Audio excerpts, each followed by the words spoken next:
Lassina, vous avez donc vécu le 30e Tour du Faso de bout en bout. Est-ce que vous pouvez nous dire les temps forts? Qu'est-ce qu'on retient de ce 30e Tour du Faso? Marguerite Dagno, bonjour. Ce qu'on retient de ce 30e Tour du Faso, c'est le caractère assez versatile du maillot jaune déjà. Sur ces 10 étapes, plusieurs personnes ont dû apporter donc ce maillot jaune avant véritablement l'étape de Bobo de Dougou. Le maillot jaune s'est stabilisé sur les épaules de Mrouani Saladin. Je l'ai su, vous avez eu du mal à prononcer. Oui. Donc le nom de ce coureur venu du Maroc, oui, et bien sûr Saïmon Moussi, l'Érythréen qui a terminé donc deuxième au classement général. C'est déjà le caractère versatile du maillot jaune. Le maillot jaune qui a été remporté à la première étape par l'Ivoirien. À la deuxième étape déjà, Mourani portait le maillot jaune avant de le lâcher parce qu'il sentait que ça allait être difficile de garder le maillot jaune sur les 10 étapes.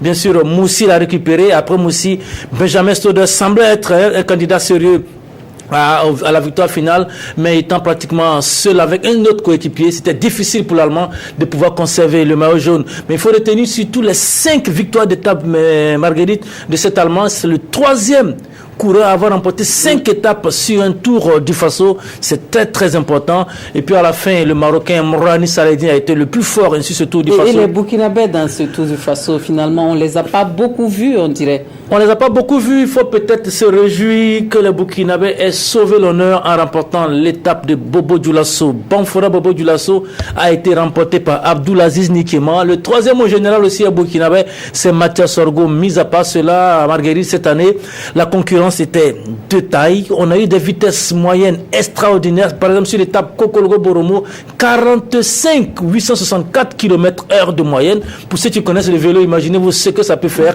Et puis sur l'étape de Dédougou-Koudougou, il y a eu 44 344 km/h. C'est vraiment un canon. Il faut être un forçat de la route pour pouvoir tenir. Mathias Sorgo, que nous recevons d'ailleurs pour le direct de tout à l'heure, nous disait que souvent le compteur était à 70 km/h sur un vélo. Allez-y comprendre pour ceux qui vont souvent en moto, 70 km/h sur un vélo, c'est tout dire sur le niveau de ce Tour du Faso 2017. D'accord. Et finalement, tout s'est passé bien, il n'y a pas eu trop de difficultés? Non. Côté sportif, côté organisation? Non, pas trop de difficultés. Ce qu'il faut signaler, c'est peut-être l'installation de ces ralentisseurs anti-griffes sauvages sur certaines routes du Burkina Faso. Ce n'est pas du tout bon. Mis à part les ralentisseurs que les techniciens de la route placent, il y a aussi des populations qui mettent des ralentisseurs qui ont véritablement causé du tort à quelques coureurs. Mis à part cela, la sécurité a été à la hauteur. Okay. On a pu circuler sur les route du Faso sans encombre majeur, c'est cela qu'il faut signer. Et puis tous les étrangers, vous savez, pour clôturer notre direct de tout à l'heure, Benjamin Stoder, le vainqueur de cette étape, a dit "Ich liebe Burkina Faso", ça veut dire j'aime le Burkina Faso. En tout cas, c'est l'une des compétitions majeures du continent africain. Mais Marguerite, c'est le 2e événement sportif majeur sur le continent africain après la Coupe d'Afrique des Nations. Et ça fait 30 ans que ça dure.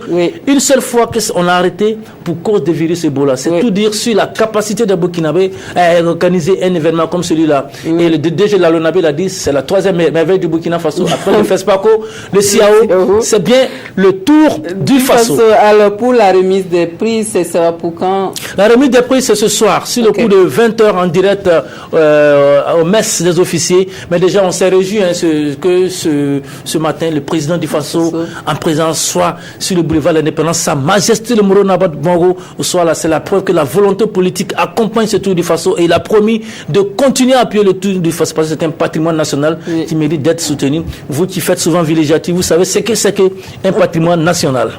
Merci beaucoup Lassina Savadogo d'être venu nous parler de cette finale, de cette course finale et de cette course finale du Tour du Faso, le 30e Tour du Faso qui s'est bien passé. Merci à vous pour toutes ces précisions et vous allez prendre un repos bien mérité, j'imagine.